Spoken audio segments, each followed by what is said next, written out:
Welcome to episode number 188 of the Canadian Prepper Podcast. We are recording on December the 18th, 2022. My name's Eric, host of the show, based in Southern Ontario, hunter, target shooter, ham radio operator, and of course, computer geek. As a first responder, witnessed an over-reliance on emergency services during major events and started a small preparedness company to help people get better prepared for at least 72 hours, if not longer. My name is Ian. I'm a hermit happily snowed in tonight on Vancouver Island. My name's Alan. I'm a hermit happily snowed in tonight on Vancouver Island. Wait a minute. No, the other script. I mean, whoa. No, I'm Alan. I'm a safety trainer, first responder, security expert, and overall safety nerd, and definitely not Ian. I'm Scott, a first responder from Ontario. I like learning things, and I worry about our fragile infrastructure. I'm Jeff. I'm based in Central Ontario. I'm a target shooter, ham radio operator, general overall handyman, and weather nerd. Hey guys, I'm Brad. I'm in Eastern Ontario. Consider myself a part-time amateur prepper. My name is Pierre. I'm a tactical beard owner, t-shirt goer, non-binary conformant person that doesn't like overlords. Fair enough. And we're only two people away from watching you type in the show notes is painful right now, man. I was waiting to see what. Yeah, I screwed up so much stuff. I was like, "Oh shit, we're getting to meet." Yeah, I know. Yeah, I think this is the most people we've had on for a panel. For a while, anyway. It's gonna be a good one. Yes. Well, there was a while we were limited to 6, so. True. How exciting. Want to help support the show and keep the Canadian Prepper Podcast on the air? Buy some swag. We have both the Canadian Prepper Podcast t-shirt and the tactical Velcro patch available at prepperpodcast.ca. All proceeds help keep the lights on, the backup generator, and can openers supplied. No gasifiers. No guys. There might be some showing up in stockings. Who knows? Yeah, pretty big stocking. It's a hell of a stocking. And if you're enjoying the show, please take a few minutes and like us on Facebook and submit a review on iTunes. We also want your feedback, good or bad, or just if there's a topic you want us to cover, you can email us at feedback@prepperpodcast.ca. All right, so we've got some random content for you in this episode. We're going to start off with some recent news, update you on our recent preparedness.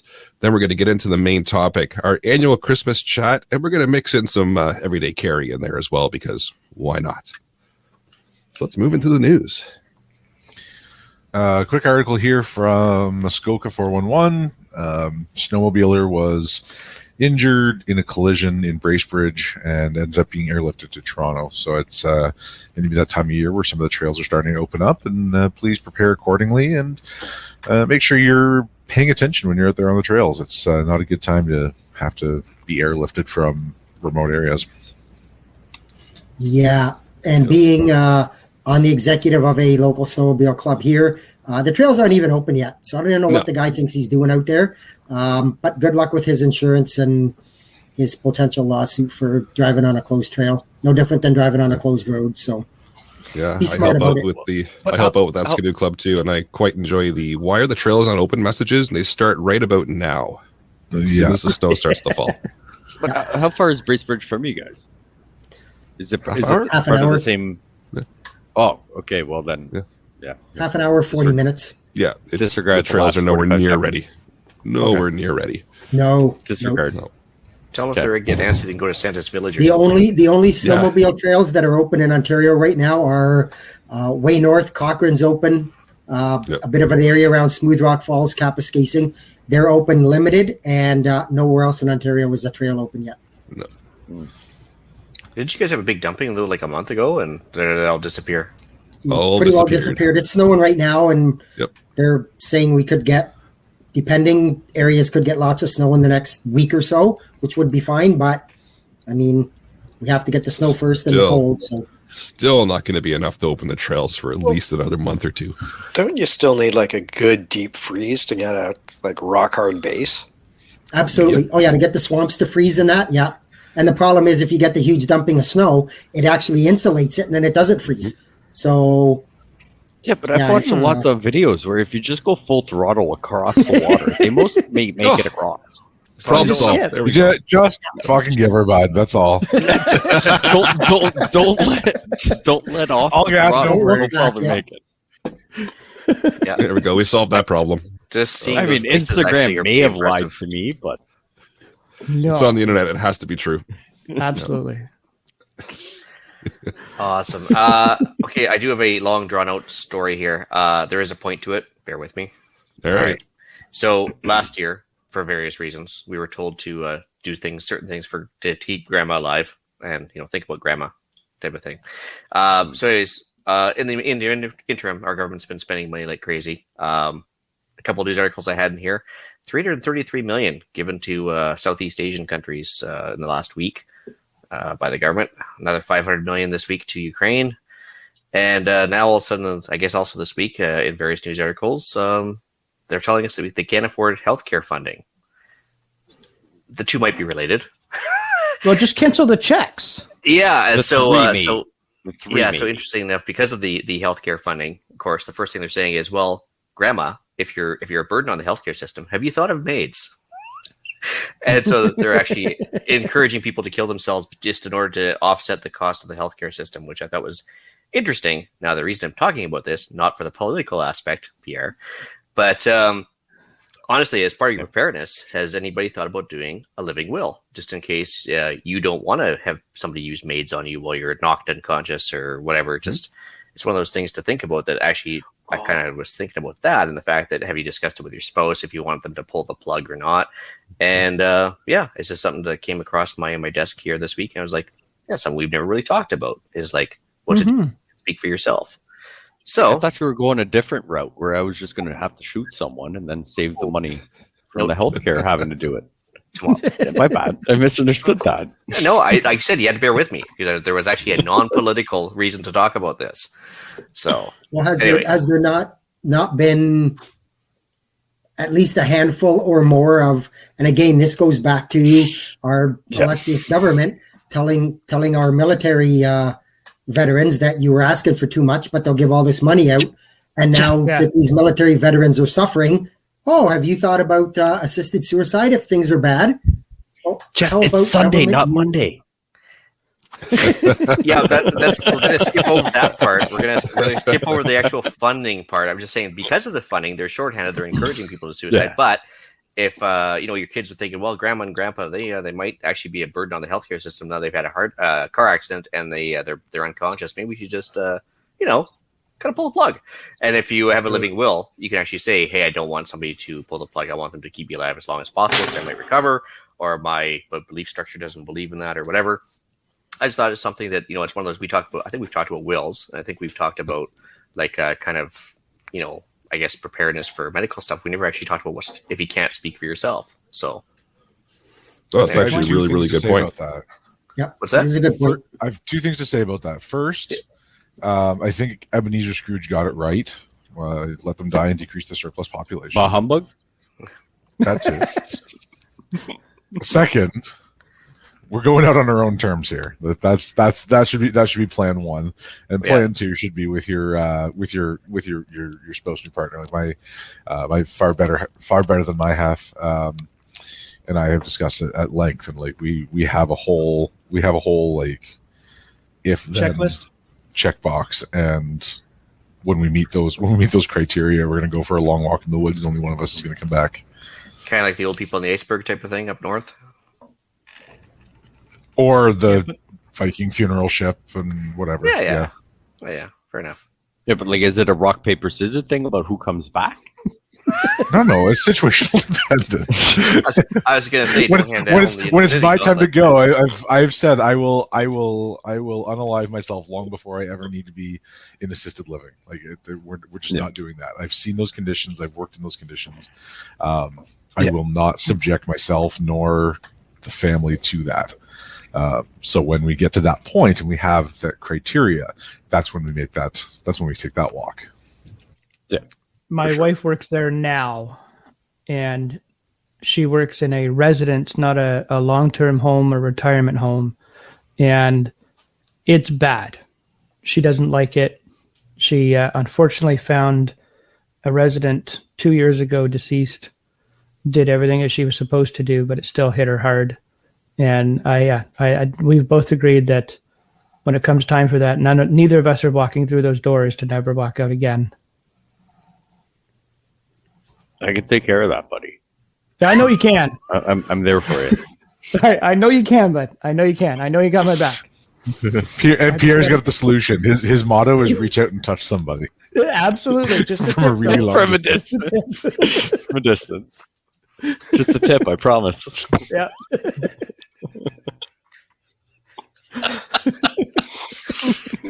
Well, I suppose it beats a hammer. I suppose that might be the faster way of doing it. You know? I was assuming it'd be carbon monoxide. Well, maybe that's That's the chamber. Yeah. Oh yeah. Maybe if we build the sauna, it might have a secondary use later on. I'm just saying. I don't know. Absolutely. Oh. Just an accidental leak in a gasifier, and we're good to go. There you go. But anyways, yeah, no, I just thought it was interesting perspective on that. So that was all I had for news today. You didn't want to talk about snow in Vancouver? Come on. Like, that Okay, doesn't fine. happen a lot. First segment, we've already derailed. I love this. All right, It's fair gonna be a enough. great So episode. I actually put in the notes was OMG, there's snow in Vancouver. No, actually, I guess all of BC is kind of suffering from a snowstorm right now. I think they're talking about a foot for us later on this week, right around the time my daughter's going to be coming over for solstice. But yeah, I think there's 6 inches of snow on the ground right now in Vancouver, which of course is enough to turn off the SkyTrain system, which of course they were encouraging everybody to dump their cars and start using. But it turns out that as soon as there's snow on the rails, they can't run SkyTrains. So yeah, I guess there's chaos in Vancouver right now because of a little bit of snow, which also means that I guess most of the cars are going to be attracted to the ditches, and tow trucks won't be around and all that stuff. So good time to be not there. That's the annual meeting of the Summer Tires Club. Pretty much. Yeah, the one episode I missed when I wasn't feeling well, I believe I'd put a thing in there about in Vancouver, somebody had complained that their 45-minute drive home ended up taking them 8 hours or something like that. So yeah, that was the last. Oh yeah, they update. were all upset. They were all upset because they had no water and they were hungry. And no blanket, and no food, and no fuel, But but even again, though like there's all this stuff, can you still get your soy lattes in Vancouver? I'm sure Starbucks is a backup generator, right? And the avocado toast. As long as that's still available, I'm sure the Vancouverians will deal with it. Yeah, no, it's interesting that they don't seem to ever learn from their little mistakes. But anyway, No. So once again, chaos in Vancouver reigns supreme. Yeah, apparently. That's it. Chaos reigns supreme. Snow in Vancouver. Those are like chaos reigns supreme in Vancouver. Snow in Vancouver are like they're connected, but not mutually connected. Like it's Well, it's always kinda chaotic. It just happens to be snow this time. Yeah, but it's kind of like Texas. Like when they have all their water pipes running on the outside of the house and it finally goes below zero, it's chaos in Texas too, because they never really build anything for that type of weather. And they should here, but they don't. And they just think, insulation, that's for those other people. well, half the houses in Texas don't even have a furnace. They have an air conditioner, but they don't even have a furnace. They have no way to heat at all. Have you tried eating beans? And then have a lighter, and then never. Anyway, Oh, I boy. got one in here. carry on. In Peru, I guess there's a whole bunch of civil unrest going on. Bunch of Canadians that are down there. Instead of here in the article, where was it here? There's a whole lot of people. I don't remember where it is now. A whole lot of people in Peru that are trying to. Oh, here we go. 3,900 Canadians currently in Peru. And the consensus is with everybody that the government isn't doing enough to try to get them out. Lot of demonstrations and protests going on. The Canadian government has advised Canadians in Peru to avoid areas where demonstrations are taking place, not to cross roadblocks, even if they're unattended, and follow the instructions of local authorities. So what's the source of the unrest here? The president was ousted. At gunpoint? Ousted and arrested on December 7th after he attempted to dissolve Peru's Congress and announced that he would rule by decree. December 7th. Yeah. And they're the 8th, you should have figured out how to get home. You're not my problem anymore. Or the 6th. Yeah. Yeah. There I mean, probably yeah, some there clues. was Yeah, probably bad. There'd be hints some getting clues, to that, yeah. but to that Oh, yeah. point, like, oh well, let's stay a little bit longer because it's not snowing. So I'm like, there is a point where I'm like, yeah, no, you're not taxpayers' responsibility anymore according to my standards. But like, Yeah. Okay, yeah, but I have according to issues. your standard, when is somebody a taxpayer's responsibility? Good question. Never. So we'll talk about that on Exactly. Monday night. Yeah. That's a Monday night question. Yeah. Actually, it's so funny because I was watching somebody had CNN with the sound off type of thing. I saw the Peruvian president sitting there reading from a piece of paper, and his hands were just shaking like a leaf, and I couldn't figure out what was going on. I was like, that doesn't look overly normal, but I kind of just put it in the back of my brain. But yeah, I guess he was about to probably get arrested, so that probably didn't bode well for him. I mean, so are these people like half going there half the year? Like they said, let's not go to Florida, let's go to Peru instead. But I mean, like, it's kind of sort of on you if you decide that you want to go travel to a country that you didn't bother researching, at least Googling absolutely. the country a little bit to say like, read some articles and just be like, hey, this might not, you know what, we should spend that extra $1,000 and go to this country that looks a little more stable. And then now, government's got to, or, government, friends, family, anybody at this point, that has to scrounge up something to try and get you out. Like, you should have prepped a little bit better and figured out that, is this place even worth going to see? Like, hey, let's give that a year to settle down. Oh, but and Pierre, I do can whatever. speak with some. I can speak with some Or, authority on this one. or as like Denny says in the live chat there, as soon as you heard the shit was hitting the fan, get your ass out of there. Like, don't wait around. Don't wait around. I mean, it just blows my mind, all these people that wait around for the government to do something for them instead of doing it yourself. First mover advantage is one thing, but by the same token, though, I can tell you, I've seen it a lot where people are so focused on their trip to, for example, Machu Picchu or the lines at Nazca or whatever, and something that's been on their bucket list forever. And seriously, people could be getting shot in the street 2 streets over, but they're so focused on getting to Machu Picchu to fulfill that lifelong dream, they don't even pay attention to it until it's way too late. And and I have no sympathy for people that do that. No, and then something I'm not saying bad I do, happens. but but I'm just saying, like, if it's on your bucket list, and I mean, like, fine, you were told you got 2 weeks to live. Like, what's the difference of being like, hey, I saw the place and you got shot anyways? But I mean, if you're a regular, average age, healthy person that takes care of themselves in most scenarios or whatever, it's okay to push that off a little bit. Yeah, Machu Picchu's not going anywhere. Not unless there's a volcano or a hurricane coming, but that's up there. And really, if it is, you're still probably best to get your butt out of there. Hey, absolutely. Get the hell out. Jeez. So I put an article in just because it amused me. In Florida, a major power outage was caused by an iguana for the 3rd time. I have so many questions. Yeah. About this article. Did the iguana I'm have a assuming political it's a message to 3rd spread? iguana. No, I'm thinking that maybe the iguana's trying to make a point and he's trying to get a message out. Like, does he have a political statement or is he? Fragile infrastructure, that's all. Oh, okay. Quite. I saw it in the show notes and everything, and I was like, I have so many questions, but we're live. I was like, I'm gonna wait for him to say something. I need answers. I need answers here. Does he have a list of demands? To be honest, it's no different than up here in Canada where you get a raccoon or something that decides to go across one of the hydro lines or something, and no, I have a 16-cent solution for that. Fried bacon and puts the power out. I mean, they're animals; they're going to crawl over everything, so it's not that unusual. But it's not that unusual. I just put it in mostly because it was amusing, but also because it talks about just how fragile some of this stuff is. Oh, absolutely, yeah. Yeah, no, I mean, I don't have raccoon problems. I have a 19-cent solution with a valid tag for it where we are. But yeah, no, it's just, I have so many questions, and we're not going to talk about it online. But I have Scott so does many a really questions. good point. I mean, so you get all the circuit breakers in the world and all the substations that are taking care of the load and stuff. But as soon as something like an iguana comes along, shows you some serious design flaws if that's what's going to amp up your electrical system. So it's because these systems are designed to be person proof. not necessarily animal proof. They figure if they can keep out the people, the animals will also not go. Obviously, that is incorrect given the frequency with which it happens. Well, the fact this is the third time this year this same problem has caused a major outage in the same area.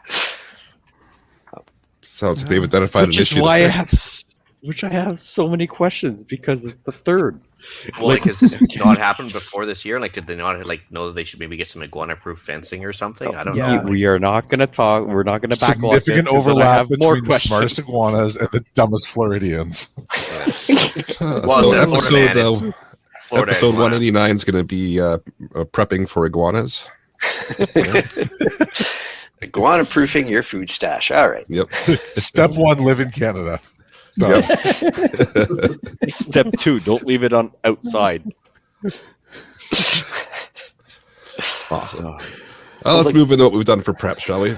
The good news is the giant pile of lupini beans that we did are fairly iguana proof now that they are in 33 1-liter jars. Nice. We did rehydrated them and rinsed them and boiled them up in a pot the size of a bathtub for a toddler. It's really quite impressive, actually. Question: what are lupini beans? Great big beans when they're rehydrated. They're probably 3/4 of an inch across.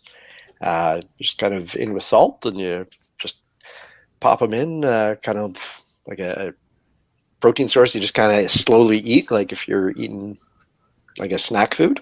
And my friends who were really excited about it sort of rave about them, so we figured we'd give it a try. So, Well, how to 32 jars, I hope you like them. Liters.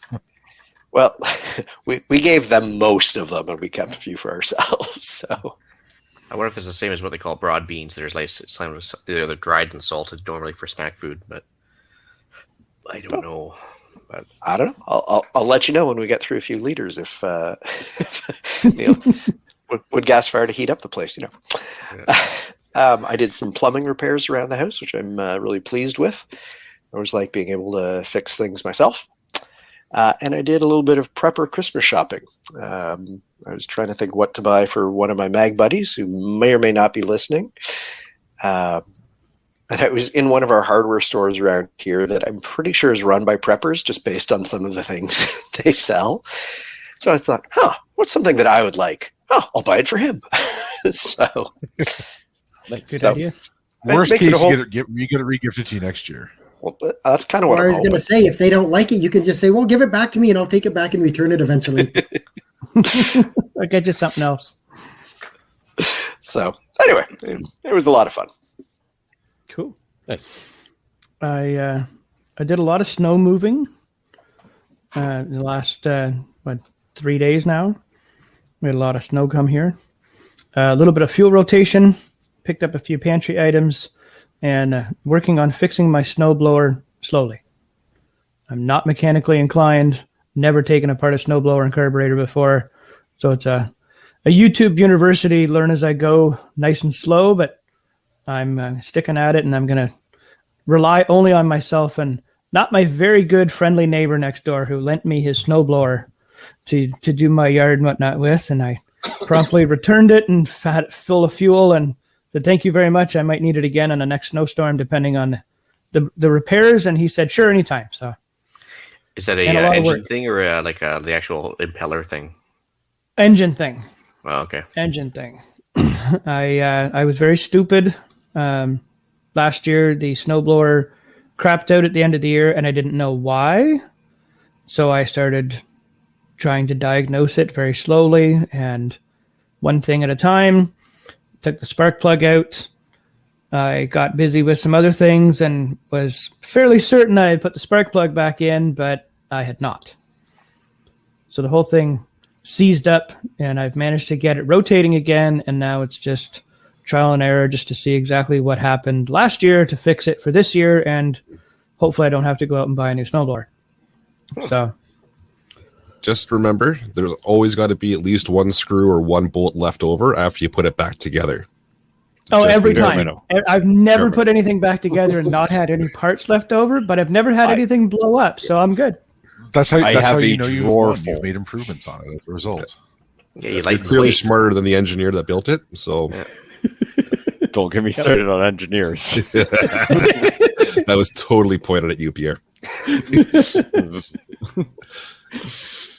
Oh. You're welcome. So I just did a little bit of food prep and topped up all my fuels, my propane, my gas, all that stuff. Got everything all topped up and fixed up. I like Brad there. I have to make a repair on my generator, so I did start that, but I didn't get very far. But I do have the backup for the backup, so I'm okay. 1 is none, 2 is 1? Or Exactly. 2 is 1, none is none? Yeah.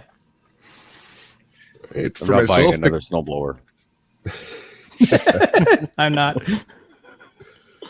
picked up some ham radio gear from a local ham that was clearing out his shack. He's grabbing some new stuff, so he had some old bits and pieces he was getting rid of, and I could use some of it, so grabbed that to add to my collection of ham radio stuff, which I know is strange for me. Found some baby formula. So those that don't know, there's a big shortage going on right now, and we were able to hunt down some more to add to our stash. So it was always good to have a little extra on hand. So that was good. And then another ham radio thing, we checked in with Santa on the local Santa net. So starting to try to get the little guy involved with radio and such. And you got to have a little chat with Santa Claus. So that was a lot of fun. Nice. Yeah. Interesting. Nice. Yeah.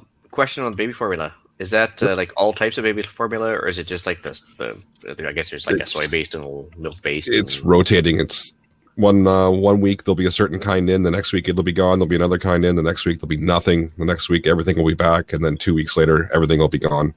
It's quite frustrating. Soviet, yeah. Yeah, it's quite frustrating, and plus our little one, this specific formula we have is the only formula we've found that doesn't cause her discomfort or having her puke and all that kind of fun stuff. So it's when we find it, we grab as much as we can. Yeah. That's interesting. Rotating shortages. Yeah. We haven't actually had lettuce at our Costco for like the last 2 months now, which is kind of funny. Wow. Yeah, wait till you go to another store and find out how much it is. Yeah. $5 a head. Yeah. Yeah, it's $9 for the 3 romaine lettuce in a bag at any store. $9. Yeah. Wow. Yeah.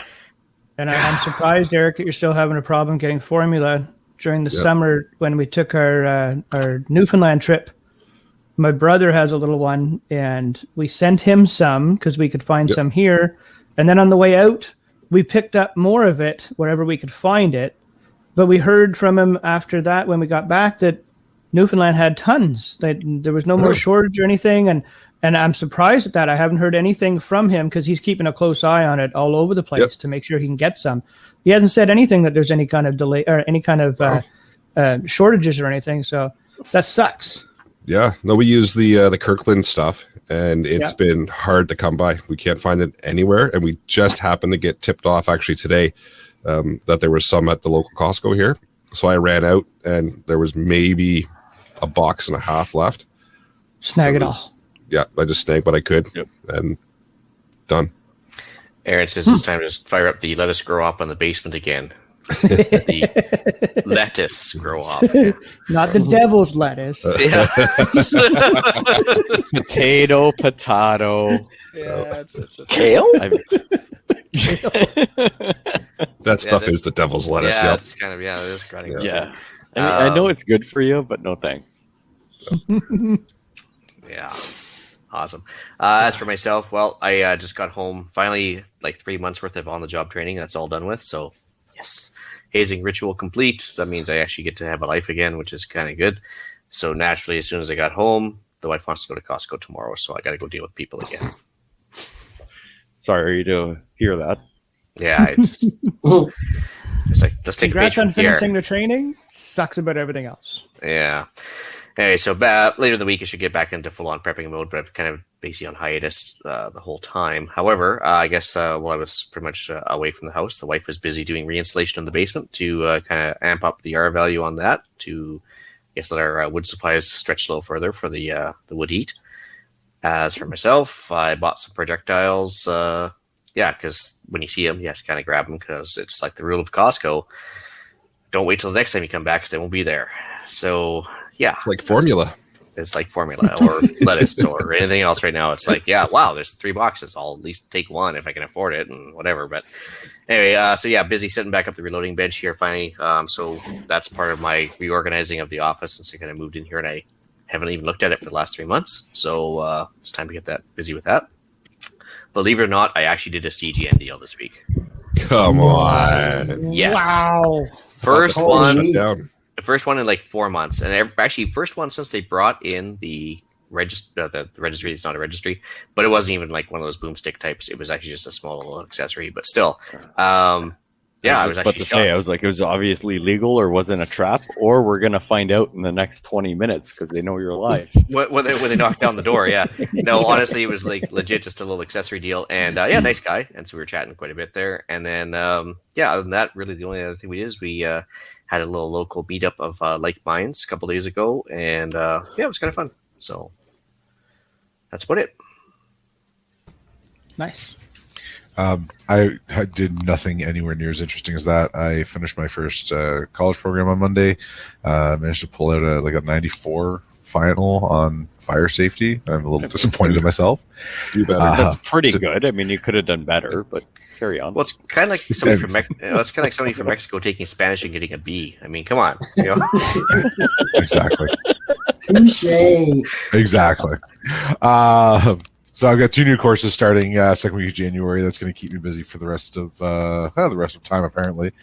Reprogramming Baofangs and my truck radio to be a little bit more locally functional. I had an absolute ton of repeaters programmed into them for places that I will never visit because I got a little carried away. So I simplified that a little bit, made it a little bit easier to work with. Yep. And honestly, I haven't done a whole lot of anything else. I've been just reveling in a little bit of downtime after 3 months of study. So there we are. So this week, because we got a boatload of snow on Friday, and I'm a horrible prepper, even though I've been on here way more than once. I fixed a snowblower while it was snowing and got a bunch of my tools rusty. But got it up and running. It was a good thing to get back into. I haven't worked with carbs much for what I do for a living. It's mostly fuel injected and regulated and everything, but it was kind of nice to, start from scratch and say, okay, do I got this? I got that.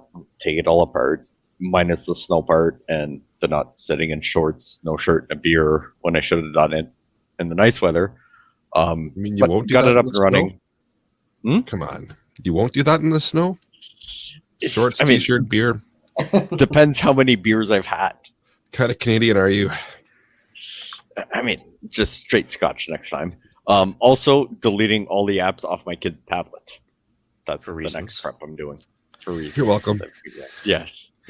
No, you got me more terrified than anything, and it's even worse than that one episode. Like, yeah, But yeah, so daughter's been feeling under the weather for the last 2 weeks. Like, no fever, no nothing, but just like a nonstop crazy cough at random hours of the day. So she's been home, so we're getting her to do some schoolwork online and send all the school stuff and getting all that done. But yeah, kind of vegging on the couch and like videos and this and that, playing a few games because we're doing stuff. And yeah, we're going back. I need to find an original Nintendo with Duck Hunt. That's all she's gonna play from now on, Maddie. Gotta watch out for that little sneaky dog. That laughing dog used to drive me nuts, eh? Yeah, especially when you missed, right? Don't laugh at me. Yeah, Who do you don't think laugh you are? Right? Yeah. I'll show you But, miss next time. Oh, very good. Well, I think this is the longest intro we've done in quite a while. That's because we're going to spend an hour and a half talking about nothing. Probably. With that, let's move into the main topic, shall we? We're going to do like top 2 ED setups and then random other stuff, or what are we doing? I think that's what we'll do. Yeah, top 2 EDC for everybody, and then just random chit chat about Christmas season, what's coming up, and we'll open the floor to really just general chat and focus on the live chat. Jump into, throw your 2 cents in, throw in your 2 favorite EDCs as well. We'll get them up and we'll chat about those as well. All right. Well, I guess I'm first, so I'm going to do the solo layout for 1 second here. Same size, very easy, knife and flashlight. And the reason being is that they're super tiny, right? So that's one thing. But the other thing is it takes AAA batteries for the flashlight, which you can find everywhere. It also makes your hands look bigger. Exactly. That's a very If they're important. both the same size, she won't prefer one over the other. That's right. And the best part is, if you happen to run into the popo or anything else, nobody's going to think this is an overly intimidating type of blade. It's definitely a tool, not a weapon, and cheap and easy to sharpen, holds an edge. SE Zen Kudo for those people listening, and it's been great. Because it's so small, it's very unobtrusive to carry on pretty much anything, and it's just so handy, right? So there's my top 2 EDC items, only because I use them all the time and have them on me all the time. So I genuinely can't picture a What is, moment in which you would be considered intimidating. well, on You have camera, not seen I him in am, high because- heels. Yeah, that's right. Then he would come up to my nipples and not my belly button. Yeah, that's right. We reached up to give you a nipple twist or something like that. You have not had a purple nipple until Ian has done it in high heels. Ian, who makes the knife? What's that? Who makes the knife? Esee, ESEE. It's actually like they have a series of knives that are actually guaranteed for life, and if you even if you bury it in the sand and you pick it up rusted out 10 years later, Yeah. you can still throw it to them and they'll send you a brand new knife. But these ones actually are the ones that don't have a warranty because they're made in Taiwan versus the States. But I think they're like $30, but they last forever. I mean, like, I was actually waiting to buy a nice flipper that I was going to use after this one wore out, but it just hasn't worn out after like 2.5, 3 years and daily use. So Nice. Good. yeah, so it's they have a bunch of they have names for every blade, but this one is the Zancudo, which I think is like a big cricket from South America or something like that. But anyway, it's got a little picture. Is that a Men in Black reference? It's a noisy cricket. Is like a noisy cricket. Like, the cricket on one side, and there's the SE Skull and Bones logo on the other side. Yeah. But anyways, We could And have a then whole he says- episode on like which knife you want. And, we're not Oh, yeah. getting into that. Oh god, no! Let's. I think we've done that. I think more than once. Oh, yeah. Yeah. I also like my top 2 are also my flashlight and a knife. Like every day, my usual carry is a Gerber ultralight LST. I don't have it near my desk to show you, like Ian. But So is it an EDC then? so is it in your Well, pocket? no, I had it earlier, but I'm not wearing pants now. So Oh, right, the required That's not wearing acceptable. pants, Okay. right? Yeah. Okay. No, but it's is in the it pants that I'm no longer wearing. Yeah, but is it an EDC if you're not carrying it when you're not wearing pants? Well, I was wearing it. I was carrying it when I was wearing pants, which is when I was out of the house. So, Does it And mean it's you not- have Do you to wear get pants out? at some point every day? like almost. Depends. Do I have to clock in? Well, it's an everyday carry, not an every night carry. So I guess we. Yeah. Yeah. Okay. So I generally don't leave the house without these 2 things. How is that a fair statement? Sorry, without pants? Yes. Yes, I generally don't leave the house without pants. I mean, there are exceptions to that rule too, but yeah. So my knife and flashlight are the things I use every day. To challenge, or Darius is challenging us here in the chat about it's the things that we don't that are not the knife and flashlight. So my Gerber and my little Olight are just fine. The things I carry that are not my everyday. The wireless mouse for my laptop, that is a thing that I use on a daily basis. That is always in my bag, is always at my side. And Is that really a prepper item? well, I mean, is it not? I'm prepared for working with it. So Prepared for spreadsheets. Perfect. I I'm could say prepared the for- cell phone would for be a third PowerPoint. choice, easy, but Yeah. because the cell phone. I mean, again, but it depends on what you're preparing for. But at EDC, at least, yeah, cell phone's always on most people too. So I mean, like, where do you go out the line, right? Well, Yeah, it depends well, what you have on your cell phone. I think you depends can on what have you all have on your sorts of phone. very useful things on your cell phone that, Yep. I mean, it's the multi-tool of our age, isn't it? Absolutely.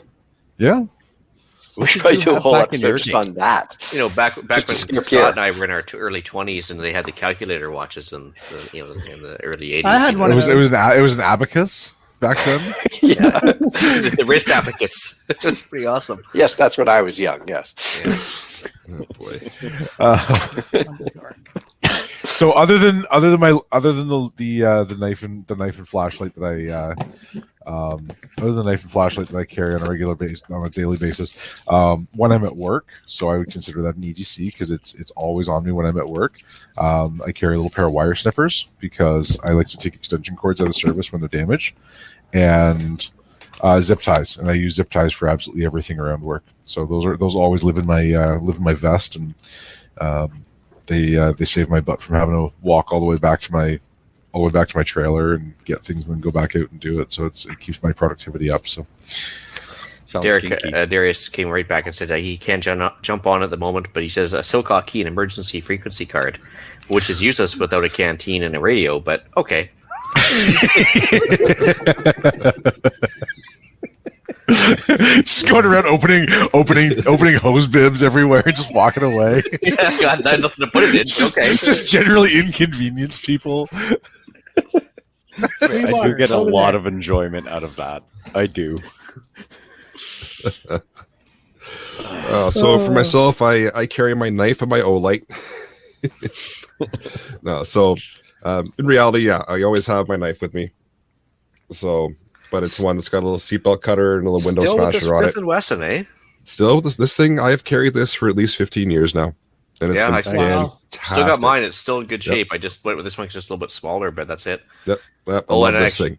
non-conformist. This is a Pelican light, actually, not an O-light. So a Pelican, Oh. Pelican 1910 for the people who want to Google it. But Very nice. Yeah, so this is on me all the time. It's something that is an every day and every night carry. It's always around, it's always somewhere with me. There's my Pelican right there. Always There you nearby. go. This particular one happens to be at my desk. So it's been 41 minutes and 52 seconds. You can now officially, potentially put that theory away that Ian and Alan potentially not the same person unless it was pre-programmed and Deep fake. it's Stunt a double. doppelganger. Yeah. Just saying. There you go. Ian, what's your off-screen avatar? wait a minute. Oh. Hey. Hey, Eric, yeah. what's yours? Hey, Jeff, what's yours? Yeah. Now we're really going to start the conspiracy And the theories. plot Robots. thickens. Well, Pierre, like, Brad, I'll I just- think we're in trouble. I'll just, I No, will, I will again mine just goes point out- blank and saying I'm doing whatever. But I will But- again point out that there is a picture, like there's photographic evidence of me and Ian being in the same place at the same time and not the same person. oh yeah, because people Photoshop was only invented Yeah. like last week. If that picture is Photoshop, it is the worst Photoshop ever because Ian is still that ugly. Ouch! Ouch! No, wait, sorry, I'm still that ugly. Or is it the best because you're still that ugly? Well, it just proves it's real. Because he doesn't have like a Instagram filter on there or anything else. He's legit, right? Yeah, exactly. Oh, jeez. So to mix things up, so not only do I carry the knife with me, but my little blowout pack. So tourniquet, some Celox, some gauze. That's with me all the time. It's either in my backpack if I'm out of the car, or it's in the car if I'm driving. But that's something that's with me all the time, just because you never know. So where is it now? Where is it now? It is in the car because I'm getting in the car in the morning. All right, fair enough. And if you happen to get a severe paper cut and had like arterial bleeds from your fingers or something, oh, There you go. Aha.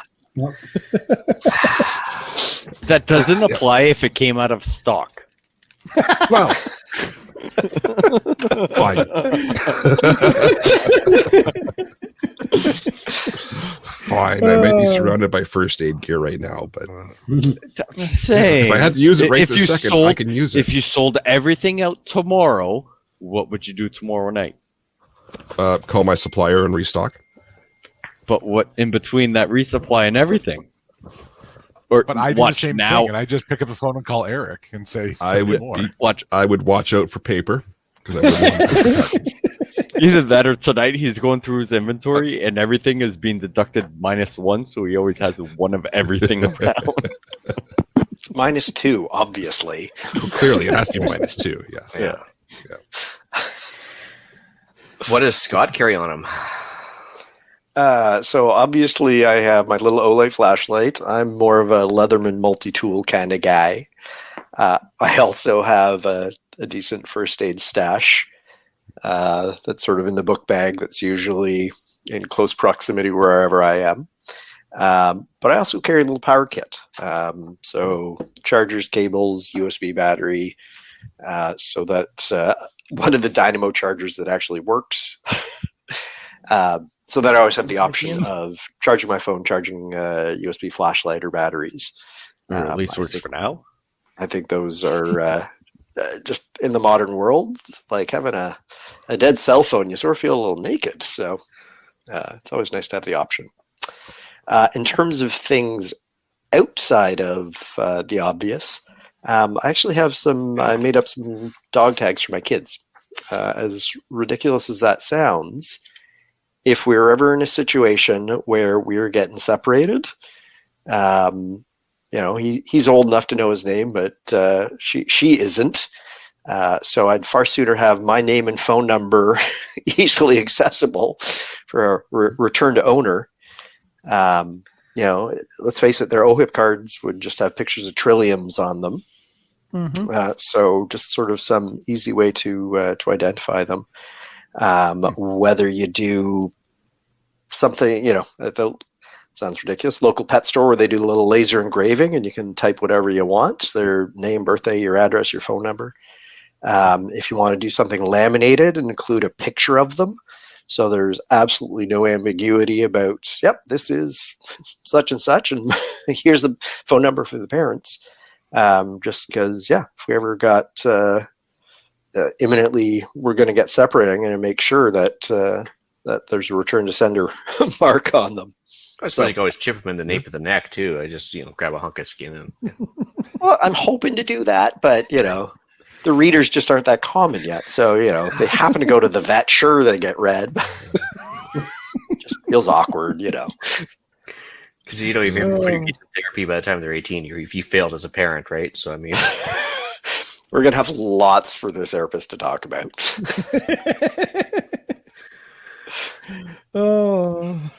I follow me see for more parenting advice. we got talking about chipping people, and Alan suddenly disappears. Yeah. Right. Or did So Ian considering leave? that Or did Ian leave? Ian- Ooh, yeah. Ian bypassed me, I'll jump in. So obviously I carry a knife, but I'm probably one of the odd ones here that for the longest time I didn't carry one. I never carried one. I would more have the multi-tool, which I guess did have a little pocket knife on it, but of course now that I have it, I don't know why I never carried it. Can't live without it. Use it all the time. It's handy. It's just a small little pocket knife, but it does what I need. And again, the multi-tool. It's nice to have the option with the different screwdriver bits and stuff like that on it. To be able to do some work on the go in a spot if you have to. But outside of that, I use the pliers on my multi-tool all the time. Yep. Is that for dentistry with the kids, or is that just for other things? If To it's rip the needed, chip out in absolutely. case he's going on the run. Yeah, there you go. Touche. Who's left? Anybody? Me. No. Me. My trusty little can opener. It's always in my bag. It's always in my my lunchbox. I do have a knife as well. I like. I just looked up the ESA ones you were talking about, Ian, and okay. I'm really liking those. And I have a pen. Normal pen. There is a stylus on the back end of it, and there's my flashlight. I do paperwork nonstop during the day with doing deliveries and marking my logbook and whatnot, and it comes in very handy. I've given out a bunch of them because it has the company that I work on, their name, their website, and their phone number on it. So it's a great advertising tool, and it's great for early morning truck inspection trips around the truck in the dark, and then mark my paperwork down and be able to use my work phone, which is a touch screen. So it's all in one. I have, I think, probably 15 or 20 of these around the house, and in my personal car, in my truck, in my lunchbox, in my go bags and whatnot. They are great. I love them. And yeah, that's what I got. I'm seeing a common theme across everybody: flashlight and knife. Yep. Well, And my can opener can cut tools stuff, ever. so I'm happy. Yeah, because I mean, like, I haven't gone yet. Mine's going to be a knife and a flashlight. 90% of the reason I have that is work related. Well, the flashlight more specific than anything. Knife, I never carry a really good fancy knife with me. I haven't seen them in the last little bit, but they've got at the Home Depot, they've got a Husky 2-knife set normally. So they've got this one that I have here, and I can't make my screen bigger. Like, oh, it's all blacked out now. So they've got one. It's got a pointy. Oh shit! Someone did it. Right. So There you go. yeah. So it's got one like that, and then it comes with one that's all black, and it's got grooved edges right at the bottom here. Which for me, 90% of what I use mine, other than a screwdriver at work for, is I can strip wiring really nicely with it. So when I'm fixing some wiring or whatever, it's got those little grooves. It's got the small and the bit wider one. My thumb against it, whip it around, boom, wires are stripped. I didn't damage anything. So it's a fantastic thing for me for work. Flashlight, but another thing I tend to maybe not have in my pocket all the time, but something that I will have readily very close, other than quick first aid kit blowout, maybe not as fancy as Eric's because I'm cheap, and when I decided I wanted to get everything, nobody had stock because of the whole Ukraine thing. But a lockpick set, and I have spare locks. So I have about 15 locks that are keyed the same. So in a scenario where something happens, and because we live in Canada, I may not be able to have more than a knife under a certain restriction on me, but I need to figure out how to get home. I can't get home. I always have 2-3 locks in any of my bags, whether it be at home, in my work truck, in my personal vehicle, anything like that. I'm always going to be close to the car. I can grab my bag and go. And if ever there's something, I can lock myself in somewhere, or I can lock something behind me to slow someone down behind. But Fair. whether I have the locks, Mel has the locks, it's one key. I've got a boatload of locks for everything. We have keys everywhere. Every bag you can think of are hunting bags that we never bring the locks with us. There's a spare set of keys in it and everything, because we're not allowed to hunt that yet. But, right, so there's a boatload of keys in anything and everything, right? Whether it be our vehicle, my work vehicle, every single bag you can think of, anything that we may grab and have around us at any time has keys to either one of the locks we have. And it's just something that, you know, something's happening and you can find yourself a little 5x5 area that you can like lock a door and like be safe for a few hours. I mean, that'll go a long way compared to anything else, which will probably never need to be used like that, but it's very cheap and efficient if you can find a good deal on key to like decent locks, which I mean, I don't know if they're decent because I figured out how to pick them, but that's a whole separate issue on security. Cool. Yeah. Okay. Yeah. Parting See, thoughts on the Christmas season, or should we? I'd like to point out Darius's comment. His usual PDF dump and an offline phone. You know, we live in such a digital world. To have easy access to all of your important stuff is, with you at all times, I think it's a great idea. So kudos, Darius. Yeah, especially with iBooks and you got a decent memory. You can hold a lot of PDFs on there, right? That's even just in the phone without the USB jump drive or whatever. That's one thing for sure. And nothing you can't work on your prison dump, or whatever. No, your prison purse. Prison wallet, yeah, prison purse, yeah, whatever you want to call it. Yeah.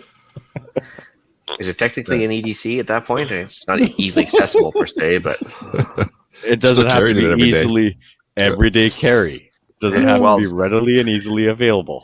Yeah. Okay. Well, take your word for that one. I was going to mention Dan's comment in the live chat here.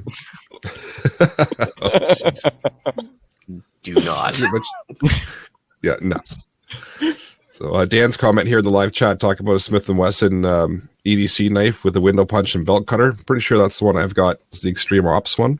Yeah. I've been able to find it every once in a while on Amazon. He says it's hard to find right now, but I found one on Amazon.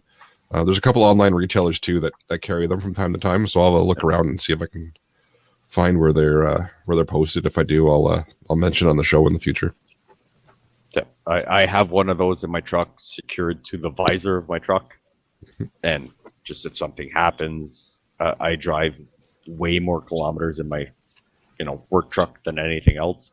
I do want to get one for the vehicle, but even if, maybe not the craziest of scenarios like we've seen in most movies, but something happens where it's going to be readily available, whether I come up upon a scene or I need it for myself. It's pretty much secured, easily accessible with either hand, whatever the scenario is. But always in the truck. Oh yeah, the belt cutter and the window punch does work quite well on this knife. Yeah, I haven't had the pleasure of trying it. I'm hoping soon. I've used it a few times. Nice.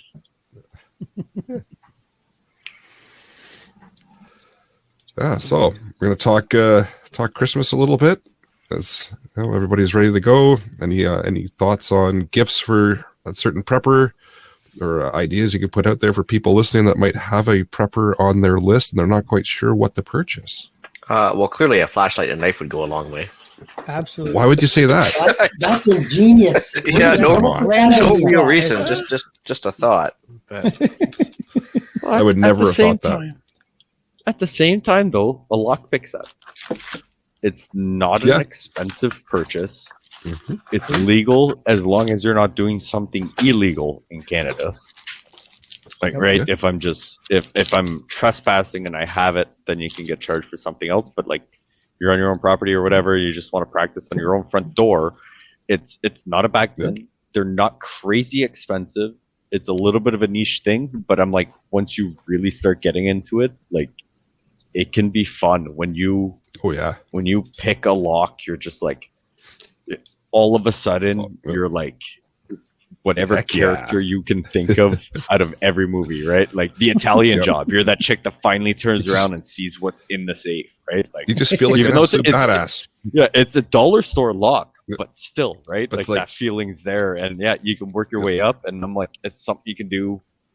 Even your kids are kind of just playing or whatever, and you've got a bit of time, or they're getting ready, and you're just sitting down.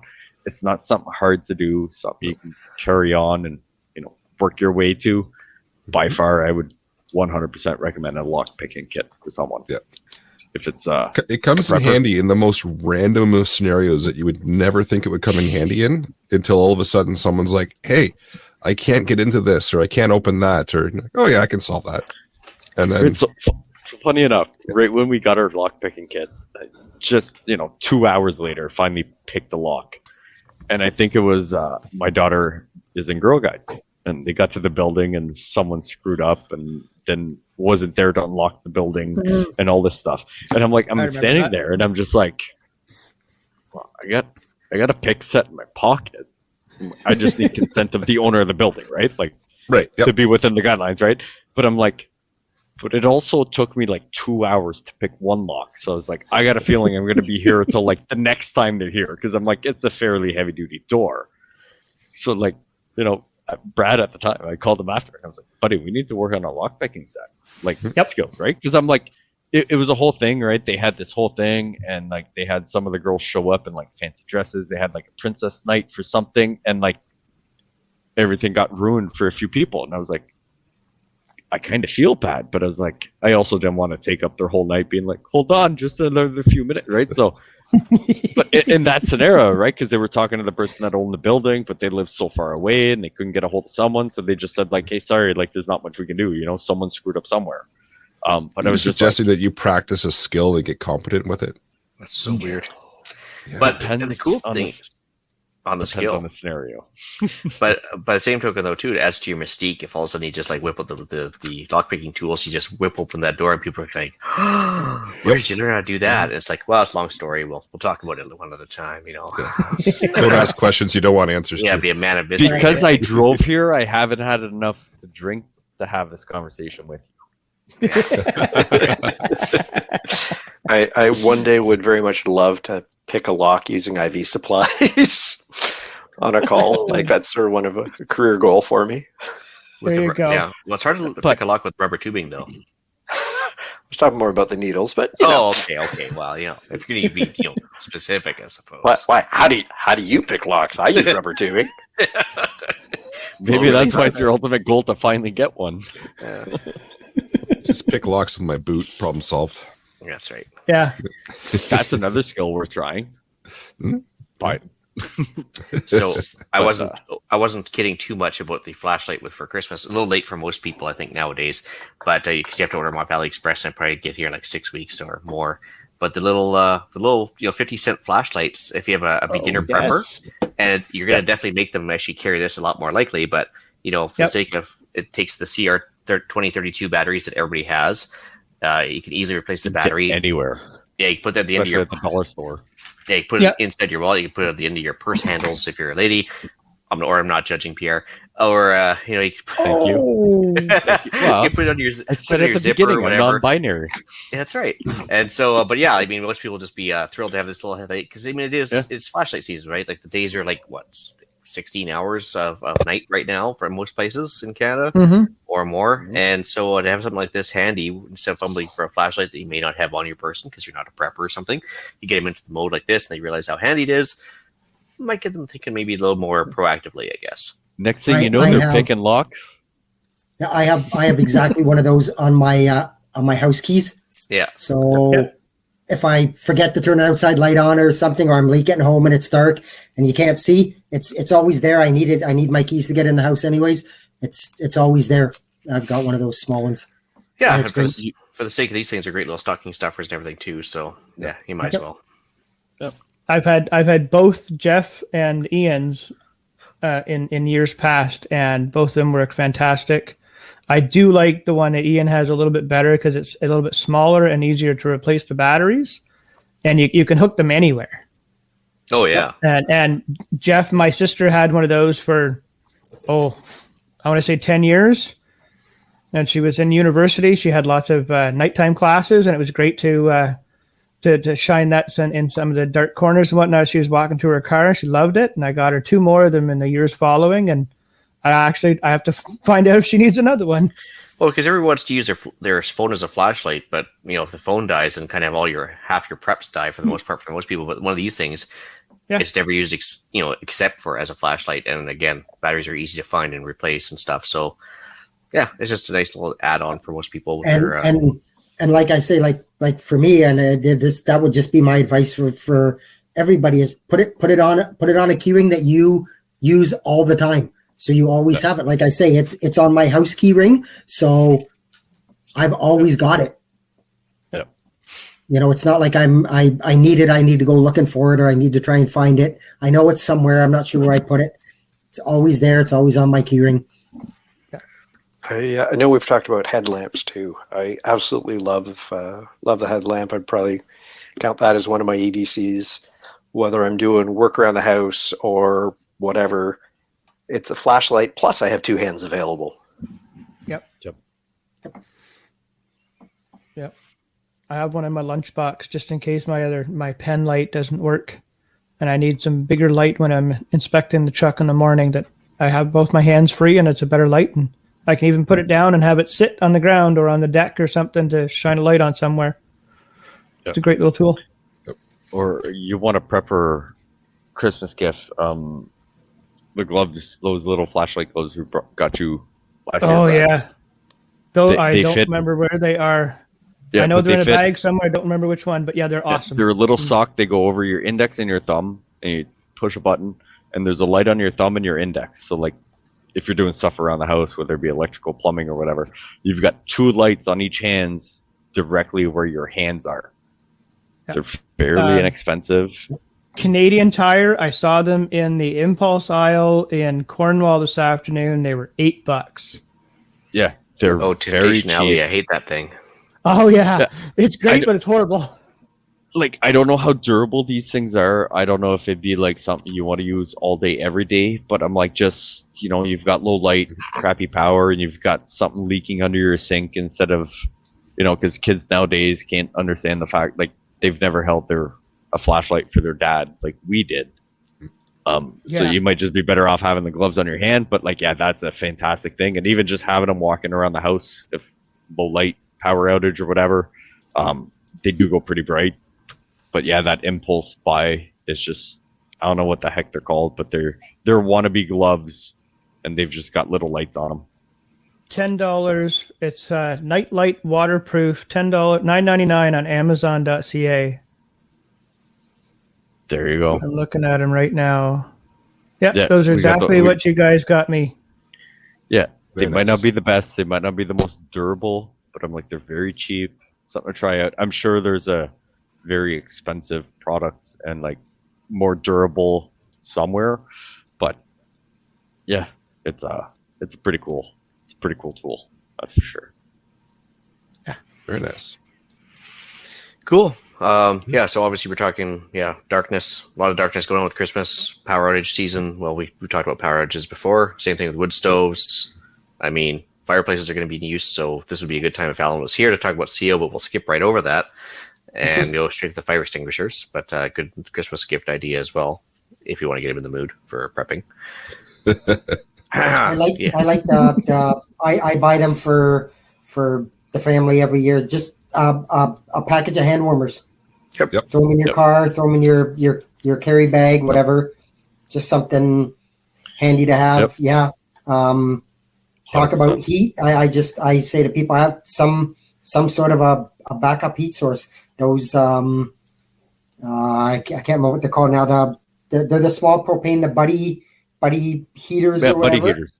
Yeah, buddy heaters. You can have those. If you're worried about power, make sure that your generators are functioning. As I found out, like I said last show, when I went to start my one generator, the pull cord broke. So I just pulled out the second generator and away I went. So, Yep. Dad's asking how the buddy heaters are, like review wise. He's considering one. Depending on which one you get, I have not found one that I don't like. So they vary from the ones you can put on a 1 pounder or the ones you can put the 1 pounder on the sides, but like they have the one that you just screw on the top. Then they've got the ones you can put on a 20 pounder or you can put whatever. I have not found one person or one I don't like. Find out the square footage area you kind of want to keep warm. And in this scenario, I will say go big or go home if you can afford it. And if it's something you want to lug around, take that into consideration. If you walk 2 kilometers to get to the hunt camp and you don't want to leave it there, weight is something you want to take into consideration. They are fantastic. They're not inexpensive, but they're not crazy expensive. But they're kind of at that price point where it's like, should I or should I not? If it is something you want, if it is something you want, 100% they are worth every penny for sure to purchase. And if you get a good enough, I think it's the Little Buddy or the Mr. Buddy or whatever, you can actually get the hose and you can hook up a 20 pounder to it, and you can, because most of them are made for the 1 pounders, right? That you can slip into the sides and this and that. But if you get, depending on the one you get, you can hook up that hose adapter and you can run it on a 20, 30 pounder, and you can be up at the, out of power for a weekend and, not go through a crazy amount of propane because 20-pounders are way cheaper to refill. But yeah, I say they're worth their weight in gold, 100%. Buddy heaters, Absolutely. fantastic. Awesome. And Terry in the live chat's backing that up as well. Says that he loves his buddy heater. So I normally go hunting. My buddy's got a property. He's got an off-grid cabin, no heat or whatever. He's got a buddy heater in there. We crack the window when we get there, start the propane up, get our stuff out of the truck, vehicle, whatever, get everything in there. About an hour later, I am sitting in my underwear and socks sweating, even though it's minus 30 out. And it's not a big cabin. It's properly insulated. Right? Window what cracked, air happens at the hunt circulation. camp stays at the hunt camp. Yeah, I don't want to know what happens at the hunt camp. Well, yeah, but I mean, okay, so in my defense, I go with Mel. Right? Me and my wife, that's our thing. We go hunting every year. So Okay. I don't go with Melvin, I go with Melissa. Thanks for the clarification. Oh boy. Fair enough. Yeah, I guess because of Christmas season, you're traveling to and from Christmas parties. I just want to mention that, if you're stuck in your vehicle, like that lady was in Vancouver last 2 snowstorms ago, hypothermia is a thing. So make sure you have your wool blanket on board. But also, something to keep in mind: keep your water preps from freezing. So if you have a bottle of water in the car, make sure it isn't like burst already or cracked, or don't fill Hold it all on, the that way up. stuff freezes? Wait a minute. It turns out water freezes when it gets cold. Weird. Yeah. Weird. Fun fact, but no, at least if you put your water bottle 2/3 full, it's not going to like burst or anything else. But yeah, just thought I'd mention the blanket thing because it's cold out there. It is. But also, so the gas I put in my car doesn't freeze. So if I put a little bit of gas in my water, it won't freeze, right? This is what we call natural selection. Yeah. The show's I Saving support this totally. 100%. Yeah. Although You do you, Pierre. All You right. put vodka in your water. Yeah. Vodka in your water. Just fill your water bottle with vodka. That's That's true all. too. Guess what? My whiskey don't freeze. Just saying. It's better than water. Well, I was going to mention it in my weather thing, but I'll mention it now. If you're traveling for the holidays, you're going somewhere. Make sure that you keep your vehicle full of fuel. Don't let it get down like the people in Vancouver did, and then have no fuel. And always, we've said it before, and when we talk about getting ready for the winter and that, so make sure you've got a change of warm clothes in your vehicle, warm and dry clothes in your vehicle. So. Cool. Oh, that's a really good point. Sure. Yeah. Oh, wait, one Figure other it out. Christmas gift I forgot to mention too. Actually, that was cheap and good for the prepper types is the seatbelt breaker or seatbelt cutter and window breaker tool you get for $11 on Amazon. Yeah, it's a good little stocking stuffer. Rescue me. That's what that Rescue, called, yeah, right? A rescue me. RES-Q Yeah. hyphen me, Yep. yeah. And handy little tools for sure for Christmas. But Yep. I think these ones are a little pricey. They're like $11 a piece or something like that, but they're worth it. Anyway. Something I was talking to my wife earlier. We were talking about sending out Christmas cards, and that's where it dawned on me that you could put all your updated contact info and send it out to all your friends, and hopefully they'll send you it back. Just to be prepared. But also, like don't Scott- put your sin on it. No, don't put your Not sin a on. good thing. Okay. But like Scott was saying with the key tags there, Yeah. for the kids. Yeah. You get Pierre and I live quite close to each other. Yeah. Eric and Jeff are Southern Ontario. I'm going down towards Peterborough. I know that Eric and Jeff are kind of in that area. They're not that far away, but they're closer to me. They're closer to Peterborough than I am to home at that point.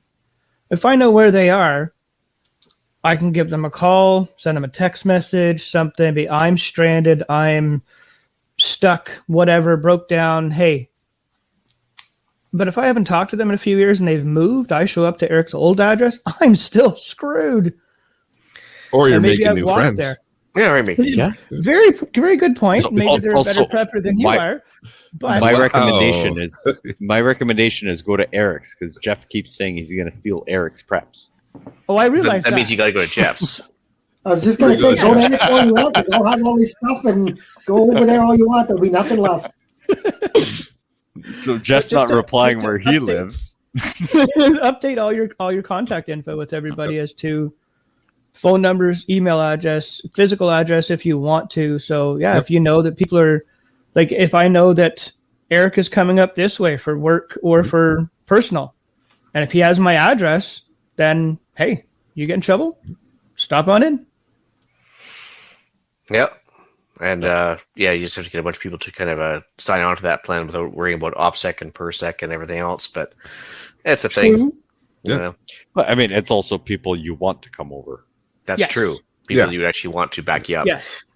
Before I forget, Dan mentions he has some of those emergency water Datrex packets that are like probably the ones that expand with the cold and everything else. They're in foil packages. Yep. They also makes the hamster shavings food rations, I believe, in the foil. They do.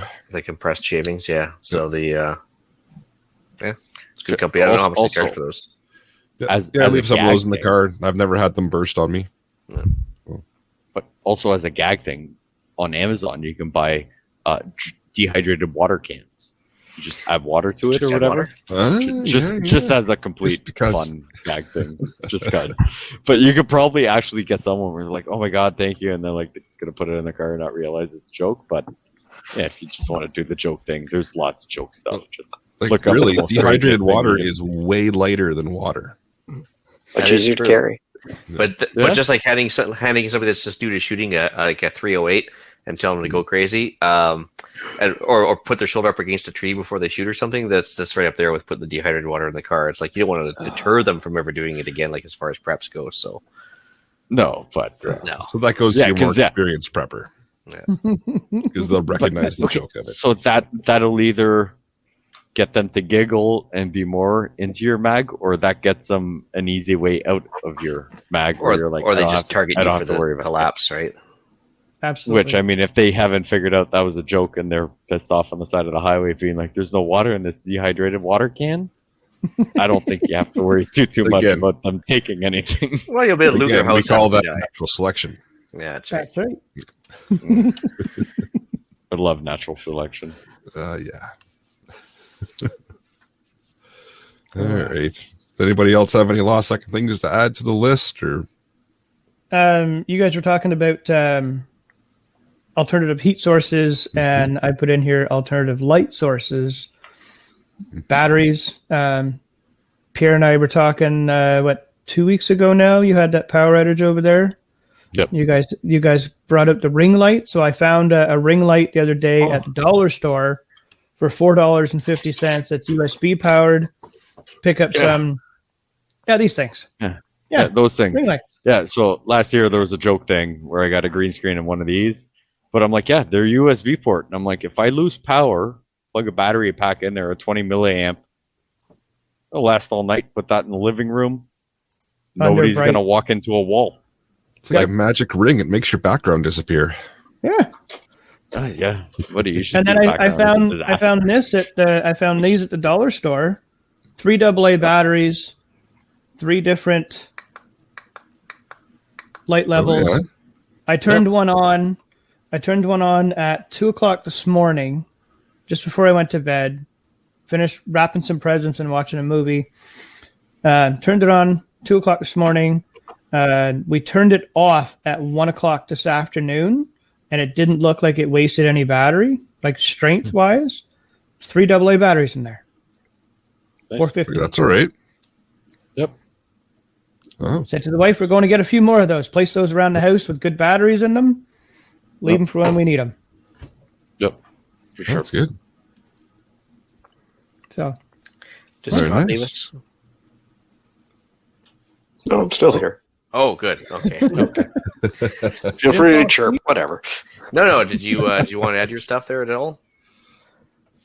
No, I think I talked about most of my stuff. Did you? Okay.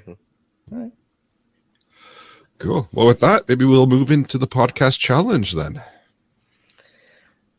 All right, for podcast challenge, actually, just because we've been chirping about preps this whole time, and I don't want people to get too invested in it or too worried that they're falling behind or that they're not doing enough. So, hey, let's just enjoy the holidays. We're a week away from Christmas or whatever holiday you may celebrate. Don't let your prep concerns ruin the season. So don't get too worked up over the holidays. Just enjoy it. Spend time with the family, and then next year preps will still be needed to be done then. So take a week off. Yeah, I like it. Here, here. Too. All right, we got some upcoming events. Go ahead. Oh, I was just saying, I also didn't get my Christmas present from that episode that we said that you had to send us stuff. Oh yeah, just letting people know. That was a may have got podcast lost. challenge, wasn't it? Yeah. Yeah. So, you know, Shameless plug. All right, we got on January 22nd, so you can't say you don't notice. The Chilliwack Gun Show is at 9 a.m. In Chilliwack, of course. There's a link to the website there under gunshowtrader.com.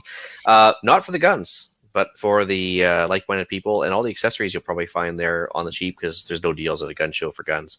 But yeah, no, it's just it's certainly a way to find stuff that you might not be able to find for like old obsolete parts. You know, maybe just reloading components that are hard to find right now and stuff like that. There's always little tidbits that are actually decent deals. So get there early. Usually get the best deals then. nice. Very nice. So the Radio Amateurs of Canada is putting on their basic ham radio course again. It is kicking off January the 26th, and it runs through till April 2023. So anybody looking to get their license, you want some kind of instruction from an instructor who's live and available to answer some questions for you, but you want to do it from home, they do it all online via Zoom. I've heard nothing but good things about the course. I did their advanced version of this and quite enjoyed it. So if you're looking to dip your toes in the water of ham radio, you can check that out. It's $50 to register for the course, and then they need you to buy a textbook as well. But So what if I have the textbook? then you're fine. They just they say that you need the textbook as part of the course. So when you register, you either select that you already own the textbook, you don't need it, you're going to borrow it from a friend, or you're going to be purchasing it, and then you purchase it separately. But they want you to have that because they kind of teach out of there. So that is coming up in January. It does usually fill up pretty quick. So if you're humming and hawing, jump on it while you can and get registered for it. Is that like every Thursday? I have a few. I'm not sure. I didn't look at the exact schedule for it, but they usually do a set day each week. When I did mine, it was Wednesday nights and Sunday afternoons. Oh, there you go. It was 2 hours each time. Perfect. And one thing that they don't tell you during registration, which was super handy when I went through the advanced course, is they actually email out the recording of that course after it's happened. So if there's one that you miss, you get the recording of the class so you can go back and watch it. So it's not that you have to be at every single class. Obviously, that's the best way to do it. But life happens as well. So if you miss one or two, you get the recordings, you can catch back up and carry on with it. So Now, if you miss a course, do you know if you're able to email the instructor and whatnot and get an answer? Oh, yeah. When I went through mine, and Jeff, you can probably speak to the basic one, but when I was going through my course, the instructor was available. I still email him to this day with some questions that I have every once in a while, and very receptive and very open to questions. No problem at all. Awesome. Yeah, I had no. The only issue that came up with mine was the class was almost 200 people, and they varied in skill level from none to fairly advanced. So sometimes there was a lot of jumping around and a lot of people asking questions before the instructor would even get to that part of the class. And it did cause a little bit of some back and forth, but they cleared that up pretty quickly at the beginning and just said, stick with what we're talking about. If you know what it is, then be quiet and let the people ask their questions and don't get ahead of the class. And it turned out good in the end. You know how there's always one guy in the class that asks all the dumb questions repeatedly over and over again? I take offense to this. Hold on a second. So, the trick is to look around and see if there's some guy asking a bunch of annoying questions every time. If not, it's probably you. So just keep in mind that don't ask too many unnecessary questions. So the only dumb question is the one you didn't ask. Yeah, generally, apparently the one Pierre asked. What's that? I said, or apparently the one Pierre asked. No, I was just saying, if you have a legit question, it's good, but there's always one guy that likes to show off how much they know, or the guy that like Jeff says, likes to jump ahead, or there's always something that has to feel need to talk about every subject. It's like, come on, man. Yeah, and let's not kid ourselves. That also sounds like a great prepper Christmas gift. True, yeah. I mean, we shouldn't kid ourselves. Ham radio operators like to talk, so you get a bunch of them in a chorus. There's going to be the odd one that's going to talk a lot. Pierre, if you haven't got me something, pay attention. See, I would love to jump on this too, but I don't think my wallet can sustain after the course. As it stands right now. It is an expensive hobby. Yeah. Well, maybe after the wedding, we finish paying all that off. But it is definitely something on my to-do list, hopefully at some point. Awesome. All right, Jeff, you got a weather blurb. I do, but before I do that, we didn't have a deal of the week this week. So if anybody's interested, we talked about it. Your most favorite place, Cambodian Tire, has actually the Mr. Buddy heaters on sale. The 9,000 BTU is on for $53 off. They're on for $69.99, regular $149.99. Nice. Until December 25th. So if you're interested, make your way over there and you can grab yourself a Buddy heater. So that also tells me that Jeff did not look below the weather. Just going to say, I was going to say if you want to do yours, Ian, and then Jeff can do his weather blurb since he clearly isn't reading the notes. Oh, no, sure, yeah, because it's always been above, so that was my bad. Okay. Cabela's deal of the week. I had have to go to my go-to, right?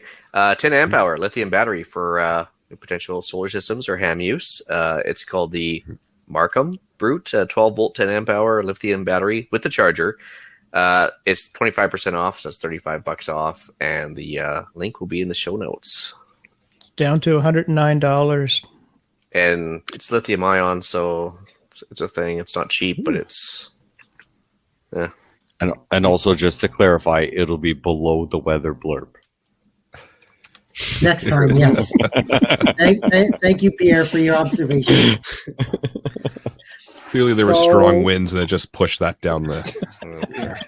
So on to the weather blurb, I guess. Now that I've made an ass of myself, which isn't unusual, but hey, you're good at doing it, Jeff. It's fine. Yeah. So, hey, I'm the same. So it looks like a lot of Canada and the northern and even into the southern U.S. is going to see a big drop in temperatures in the next 7 to 10 days. Basically, we could be looking at wind chills into the minus 40s for the prairies and the northern U.S. So just keep that in mind, and it is going to move into southern Ontario at some point, probably around Christmas. They're even talking down in the far south U.S. into Florida of getting close to the freezing mark. So keep that in mind. The other thing is there is the potential for a significant snowstorm to hit the Great Lakes in the Ohio Valley area in and around Christmas Eve, Christmas Day, the 23rd. This has the potential to be pretty significant. There are some weather forecasters saying that it has the same parameters and energy potential as the blizzard of 1978. So I wasn't around then. Yeah, well, I was, but I wasn't that old. But it was a bad one back in '78. Oh yes, yeah. I think I got to Star Wars at least twice by then. Not saying it's going to be that bad, but again, for sure, there's going to be snow. It's just going to be how bad it is and how much you're going to get. I mean, the blizzard of '78, some places got 3 feet of snow. So keep your eye on the your local weather for the next few days. If you think things are going to get bad, make sure you're stocked up on your essentials, your food, fuel, like I said, in your vehicle. If you plan to travel over the holidays, make sure that, the potential is there for you to get trapped in some bad weather. So make sure that you've got fuel, you've got food, you've got water, you've got a change of clothes, you've got all that stuff. I've thrown in a couple of YouTube links for a couple of different weather people having some good chats about it. So just keep that in the back of your mind if you're going to be heading out for the Christmas. I don't need all that, Jeff. I have the government. They will take care of me. Yeah. Oh, jeez. Here we go. Whatever. Buddy, do I have... Oh, no, we're not going to. Never mind. Just trying to bait Pierre a bit, that's all.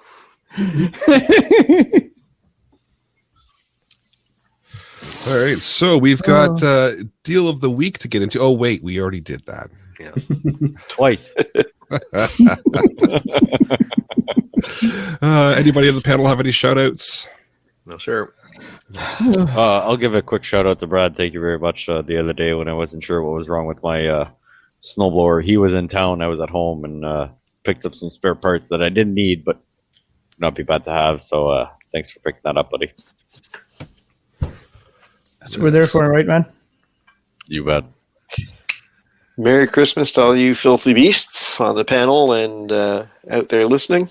It's a lot of fun hanging out with you guys, and looking forward to doing it again next year. Yeah. Yep. Oh, yeah. All right. Well, with that, I will bring episode number 188 of the Canadian Prepper Podcast to an end. You can find the podcast on iTunes, Podbean, Spotify, or, of course, your favorite podcast app. Please help us out. Submit a review. It does help other people find us. And we do record these shows live on Facebook and YouTube. If you want an early peek at the shows, please subscribe to the YouTube channel, Canadian Prepper Podcast, and click the notifications tab. That will give you an alert when we are going live. You can contact me at feedback@prepperpodcast.ca, or I'm on the Discord. I may or may not get the email to Jeff. Depends if he reads the show notes next episode. Why would I want to do that? Scott isn't responsible enough to have his own email address, so you can just hit me up at feedback@prepperpodcast.ca. At least you read the show notes. Wow. I do know where you live. You know that. That's fine. I'm not scared, Jeff. Oh, I can be reached at bradcpp@gmail.com if anybody wants to send something my way. You can find me off the wall customizing, website, email, tickety talk, occasionally on the Discord, and you may find me with Alan/Ian on Monday nights on the other CPP, talking about why you should prep or not prep because government is there to help. One of the two. I don't know. You'll find out on Mondays. Yeah. Wait a minute. I'm pretty sure we're fairly, solidly on one side of that argument. But anyway, you can reach Ian directly by emailing me at theislandretreat@gmail.com. As Pierre mentioned, we were on Canadian Patriot Podcast, 9 p.m. Eastern. I'm also probably one of the few guys on the Gilded app because I don't belong anywhere else, it seems. I have the Gilded app. Yeah. I'm on there. For the OG CPP, which is Canadian Patriot Podcast. Email us if you want an invite to that one. There you can find us discussing why government waste in society has me randomly ranting during the holidays. All right. And you can check out Rapid Survival at rapidsurvival.com. You can get me there on the live chat. You can also email me at feedback@prepperpodcast.ca. So thanks for joining us. And until next time, be prepared, stay safe. And happy Christmas Kwanzaa. Or just Merry Christmas. Okay, that too. Let's try to cover all my bases. I support this message.